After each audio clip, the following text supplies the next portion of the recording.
Hi everyone, welcome to Anna by Crafted Threads. I love when something practical can also be pretty, so today I'm crocheting a simple cover for my paper towel box. I start by measuring my box and it's about 15 over 9 centimeters. And the finished size of my prototype is about 18 over 13 centimeters. I'm gonna use 3mm polyester cord and crochet hooks 3.5 and 2.5 millimeters. Also, I need a lighter to within the ends. I'll start by crocheting the top of the box and then proceed with the sides. I'm going to work 2 strands of this polyester cord, and I start by making a slip knot and chain 26. I'm using crochet hook 3.5 millimeters. If you're making a box of a different size, make sure that you have about the equal distances from the center. Once I have 26 chain, I join it into a circle. Then I chain 2, and that counts as a first double crochet. Next, I'm placing another double crochet into this same stitch where I placed my slip stitch. I will count these 2 double crochets as stitch 1, and they form a half of a corner. Next, I will place 11 more double crochets in every single stitch. I'm trying to crochet really tight so my box will be more sturdy.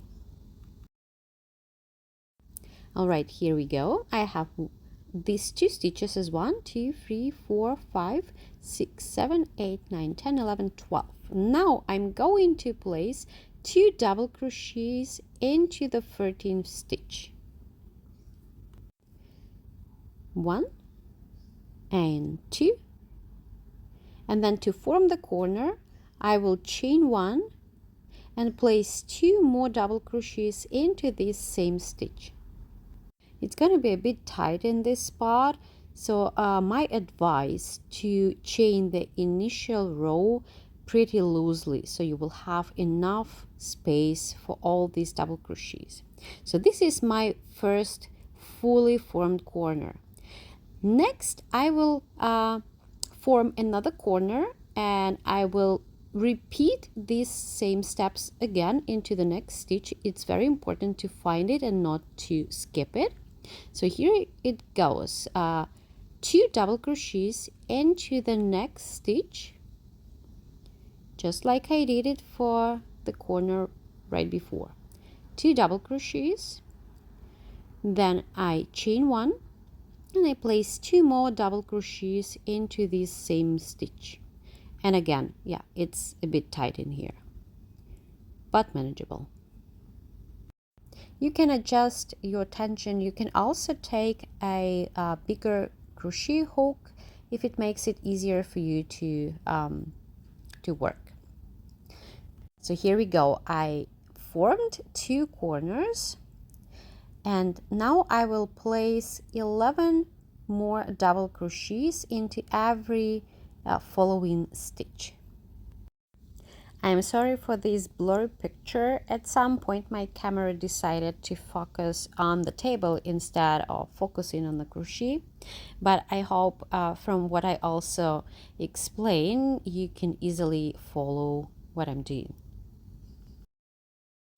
I completed 11 double crochets, and now I need to form 2 more corners. So into the next stitch I'm placing again 2 double crochets, chain 1 and 2 double crochets again. It's a similar technique as if you'd do a granny square.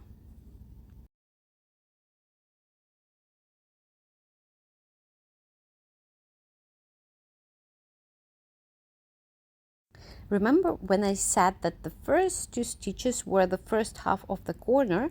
So now I'm actually adding 2 more double crochets to this first stitch, then I chain 1, and then I join the row, And by doing this, I will complete this corner stitch I started in the beginning.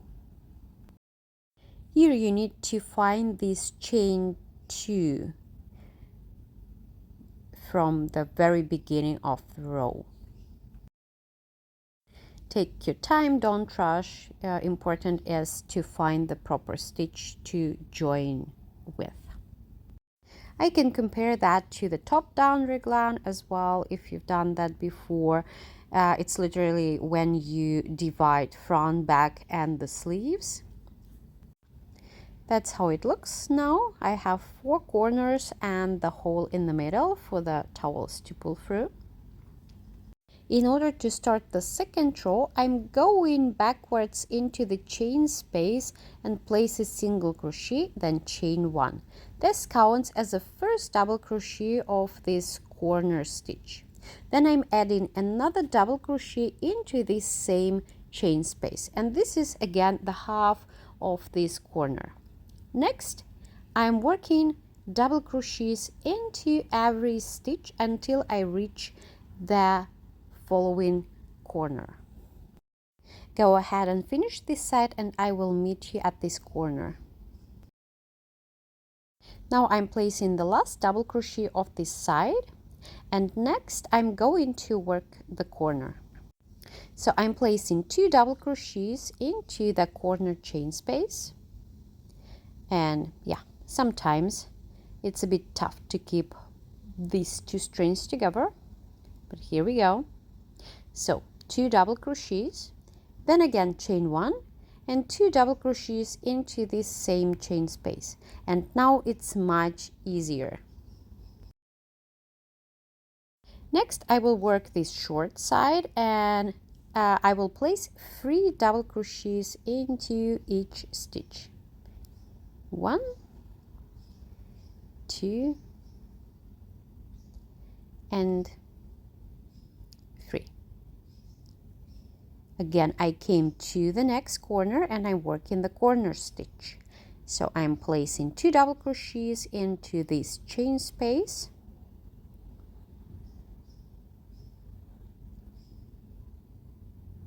Then I chain 1 and I'm placing 2 more double crochets into this same space. And next I'm going to work this long side, and I will also place 1 double crochet into each stitch until I reach the next corner.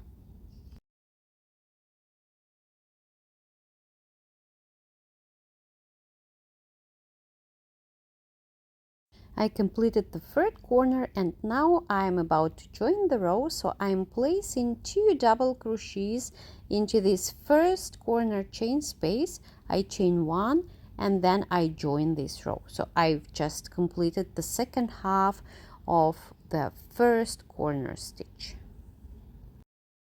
Row 2 is now finished.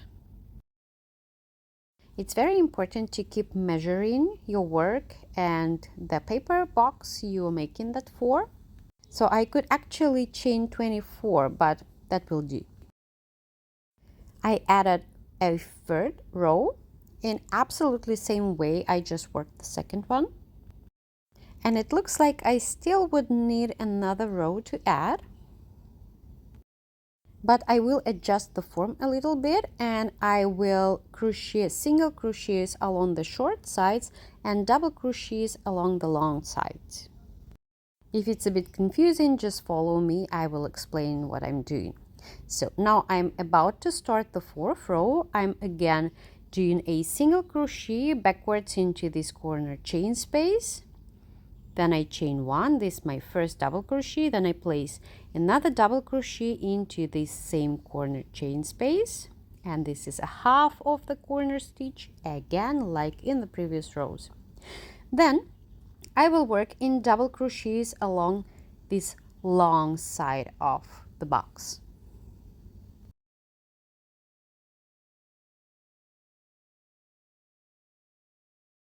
Work your double crochets until you reach this corner. Okay, I reached the corner and I'm placing 2 double crochets into this corner space. then I chain 1, and then I will continue in single crochets instead of double. So yeah, I'm placing 2 single crochets into this same corner just to shorten the length of this long side, yeah? And I continue working this short side in single crochets in each stitch. It's similar technique, I just replace the double crochets by the single crochets to adjust my size a little bit. And I'll continue placing single crochets until I reach the next corner stitch. So just go ahead and work in single crochets. If your form does not require that, you can continue working in double crochets. So, all right, almost finished. I came to this corner stitch, so I'm placing 2 single crochets, then chain 1, and then again I switch to double crochets to lengthen this short side of the box. And then I will continue placing double crochets along the long side, and again I will place single crochets along the short side. So here I'm about to join the row. I'm placing my last 2 single crochets into the corner space, chain 1, and then I join the row. Or in this case I will not do a slip stitch, I will recreate the stitching like this little braid, and I'm doing it like this.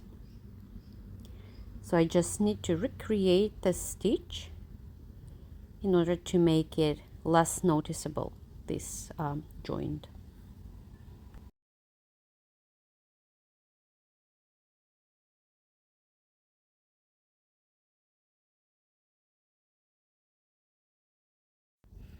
The only thing left is to within the ends, and I like to join this row and to within the ends of the top and start working on the sides separately, because it just gives a more fluent look.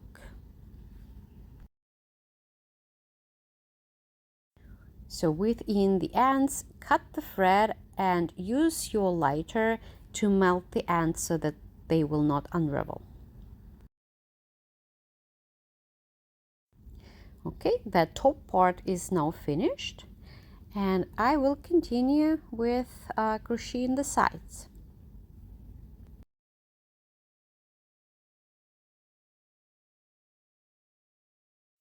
Now I need to attach my new thread, and I'm doing that into the back loop of a stitch closer to corner. Then I pull through the yarn and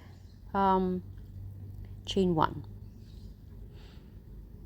Next I'll continue with single crochets into the back loop only for the entire row. I will only crochet single crochets into the back loop, no increases, no decreases, just 1 single crochet into each stitch into the back loop.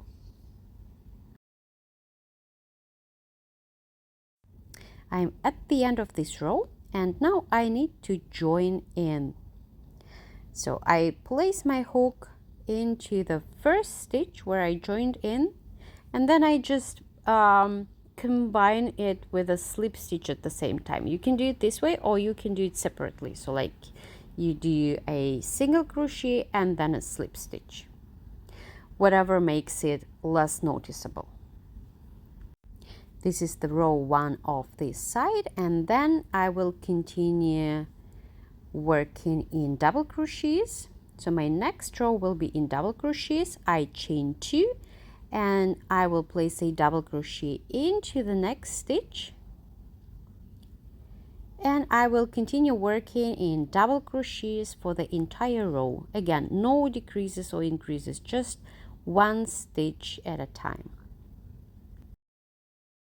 I'm at the end of this row, and again I am about to join it. So sometimes I like to improvise and try new ways of joining in the row, and this time I came up with this method. So join in the row the way you like it. It's absolutely up to you.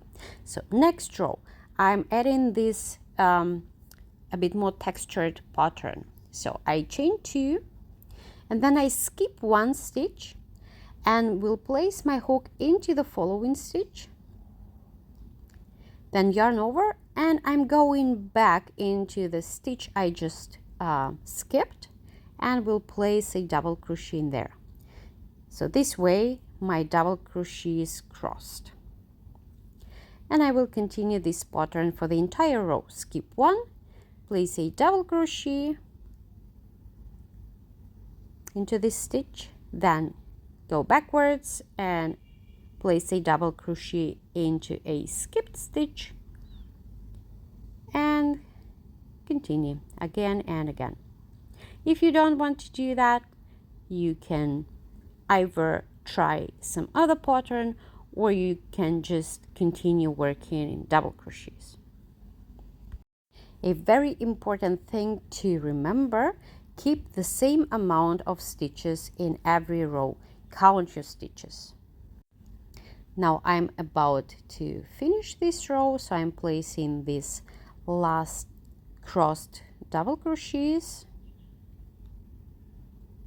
and then I will join the row. Yeah, sometimes I like to combine it with a stitch. It's just, you know, something I like to improvise with. All right, I will add 2 more rows, 1 more row of regular double crochets and 1 more row of crossed double crochets. That's how it looks now. And in the end, I will finish it with a row of slip stitch. I like to add this row because it gives more stability to the bottom of the box and also provides a nice finish.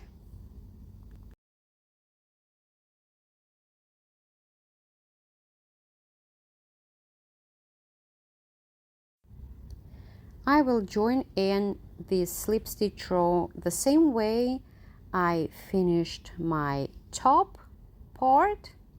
So I try to imitate this little braid of a stitch, so my joining the row will not be as noticeable as it is with just doing a slip stitch. I also use this method a lot in my other videos, in my other works, and this is one of my favorites, I guess.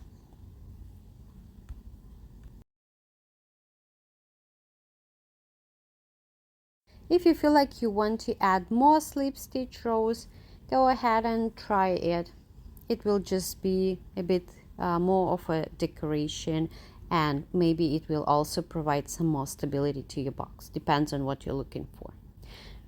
So now I'm trying it on. It sits pretty tight, not too tight, but still good enough to keep the form and to cover this entire plastic package, which I really don't find very appealing. And now it looks much better. This color combination is a bit unusual, but it worked well for my home. Please feel free to experiment with your own colors. Thanks for watching. Bye!